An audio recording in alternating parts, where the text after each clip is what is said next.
Welcome again. Mornings with Richard Cross, SuperTalk, Mississippi. Glad to be with you. Broadcasting from the Women's Summit, hosted by Attorney General Lynn Fitch. We are at the Sheraton Hotel and Conference Center in Flowood, which is not too terribly far from the home of my next guest, Mary Ryan Brown, a Hattiesburg native who is a comedian. How old were you when you realized you were funny? Well, I'm an oldest daughter who gets a lot of attention from her parents, so I never believed I wasn't funny. I mean, my issue, a lot of comedians were neglected as children. I was loved too much and believed in too much, so that's why I'm here. So you performed last night. This kind of got started with cocktail reception and Chapel Hart, and you were on stage last night. What was the vibe for this with 600 women coming in? It was incredible. It was the girls' room. It felt like sorority rush bid day, but for women who were possibly in perimenopause. It was fantastic. There was so much love in the room, so much excitement. Like, I kind of knew going on stage, these women they're gonna support me through this set. Like, it just felt really empowering. I mean, I know that's a buzzword for this conference, but I felt empowered, and it was really fun. Well, so walk me through the journey of being a comedian. Okay. And like, how does it go from my friends laugh at my jokes to I want to be on stage, give me a microphone, to I'm actually good at this, and scripting and coming up with ideas for new jokes? Do you have to work hard at it? Is it like I realized that that was perhaps the worst interview question in the history of the world, because there were like 17 questions in a row, but it's like I'm so curious about the process. Oh, well, thank you so much, and that's going to give me more leeway to talk about myself, which is my favorite subject. So I can only really speak for myself because everybody's journey in comedy is so different. Mm-hmm. For me, I grew up a huge fan of comedy. I come from a funny family. My parents exposed me to a lot of like 90s and 2000s SNL when I was young. Okay. And then back when SNL was funny. You know, we all say that. In the 2010s, we were saying, oh, back when SNL was funny in the 90s. Now we look back and we watch Kristen Wiig and Fred Armisen and Will Forte in the 2010s, and we say, oh, back when SNL was funny. Sometimes SNL is only funny in hindsight. And I'm sorry I got a little aggressive with you there. That's fair. That's fair. I think... Just take me back to Chris Farley. Yes. Oh, and I mean, he's evergreen. He's truly evergreen. But I think 5 years from now, we'll see the sort of retrospective humor in what they're doing now. Okay. I think. But anyway, I grew up on SNL. My best friend in the world, we watched The Amanda Show as children. I don't know if you're familiar with that. Nope. It was like SNL for children. Okay. It was Amanda Bynes. It was her own little variety and sketch show. Gotcha. And so we grew up on that. And then I was on the speech and debate team in high school, so you could not shut me up. I mean, every weekend I was in a tailored suit from Talbot's, pantyhose and heels as a middle schooler and high schooler. Is that what you wore last night? A variation of it, yes. Okay. Minus the pantyhose, I had on a sharp blazer. Okay, I came to do business, and so love it. I gave speeches all across the country. I did debate. I argued for fun. I mean, that was my passion for so long. And then in my career, I have a degree in creative writing. And where'd you go to school? Southern Miss. Okay. For my undergrad and my master's. Gotcha. And I taught freshman composition at Southern Miss. I've taught high school English, and then I was the head writer of a marketing agency.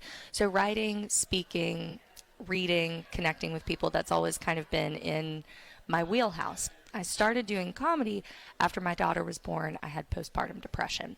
So I was up late at night. I was very sad. My daughter had colic, so she was crying. I was crying. And I would watch comedy specials to kind of get through that. But as a writer, I'm interested in the mechanics of it and how it's built. So I would watch these specials. It would be 3 o'clock in the morning. I would pause it every 10 seconds, and I would write down everything the comedian was saying. And just to see how it felt to write a good joke.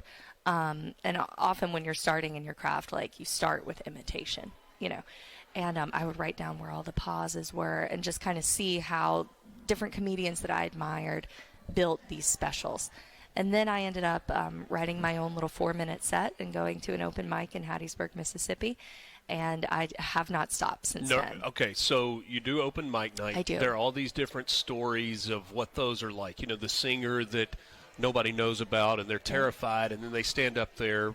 But you've been behind a microphone, to your point, for a long time. Yes. Was it intimidating?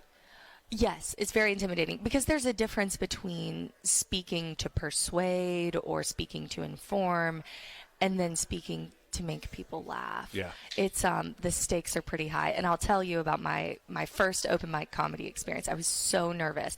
I had been 3 times before just to watch. Okay. And then I decided, okay, tonight's the night. Is that a good crowd or a tough crowd? It's a tough crowd in Hattiesburg, I think, because Hattiesburg's primarily a college town. So that crowd is mostly college kids who are iPad kids. So you're competing with their phones for their attention, which is good. It's good to have a tough crowd. It builds character. But my first night at open mic, I have my little set ready. I walk in, but you've got to remember, I've lived in Hattiesburg my whole life. I walk in, who do I see? My college boyfriend's parents. They're sitting right there in the front row. And I'm like, okay. Did they know that you're performing? No, nobody knew. My husband told me we're going to go to this open mic. If it goes badly, we will never speak of it again. You know, I mean, we were scared. The stakes felt high. I don't know. And so I get up to the mic and I'm like, okay, I can either acknowledge this or not. And I'm kind of So are you rewriting a set in your head? I rewrote it in my head. And the first joke I ever told on the mic was, I love living in Hattiesburg because you always run into people you know. For example, I walk in here tonight to do comedy for the first time. Here are my college boyfriend's parents. And then I said their names, and I said, I am so sorry for all the scenes I caused in your driveway. And that was the first joke I ever told. Did they handle it well? Oh, yes. We're Okay. cool. They've come to my shows since then. I mean, they're lovely people. They're all lovely people. And so, yeah, we were cool. But, yeah, that was the first joke I ever told. So I kind of got lucky. Sometimes a challenge or an obstacle ends up being a gift, right? So, right, not every joke lands. Not every joke lands. Even last night there were some that didn't land. So when you bomb one, do you acknowledge it? Sometimes, yes, you have to. You have to. I was playing recently in an art gallery on White Linen Night in New Orleans, which I don't know if you've ever been to White Linen Night. I have not. Okay, it's like a big art walk, and it's you know, all the art galleries are open. People are coming in and out. It's very loud. There's a lot of Chardonnay involved. It's sweaty. You know, not the best place to be speaking uninterrupted. And yet, there I was speaking in the front of the gallery, and nobody was listening to me. And so what do you do in that moment? I mean, I acknowledged it. I was like, this isn't the most desperate thing I've ever done. And then I just started talking about other desperate things I've done for attention. So politics is like the low-hanging fruit answer. Yes. Where do you get your material?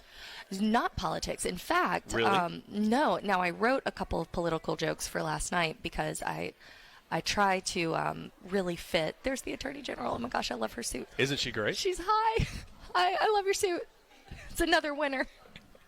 She doesn't miss. She doesn't miss. She doesn't miss. She's figured out her color palette, There and you go. she is working within it. She wore a hot pink suit last night. When I saw her in that suit before the show, I was like, okay, it's going to be a fun night. But anyway, I don't really write political jokes, but I did last night because I try to be on brand for whomever I'm performing for. Mary Ryan Brown, if you see her name on a marquee, you may want to check this out. She is a comedian from Hattiesburg, and I think she's about to roll out a couple of political jokes for us. Maybe. Oh, yeah. Do you want me to? Yeah. Okay, great. Lance, yes, right? No, I'm in, baby. Come on. Okay. Okay. I'll just do what I did last night. So I'll reheat the leftovers, and they're never as good as when they're fresh. But Except for dressing. except for dressing, you're so right. Dressing and spaghetti, but Yeah, spaghetti's better the second time. It is. It's something about that Tupperware. But anyway, so last night I said this is a beautiful event. You know, when women throw a party, we go all out. We want people to feel seen. We want people to feel loved. We want people to be afraid of how perfect we are. We want people to look at our flower arrangements and ask us how much Adderall we're on. And only Attorney General Lynn Fitch could have thrown this beautiful party. Look at these flowers. Look at this buffet. Would State Auditor Shad White have given you these beautiful flowers and a buffet where he encouraged you to get seconds? No. He would have fed you peanut butter crackers and then shamed you for wasting taxpayer dollars.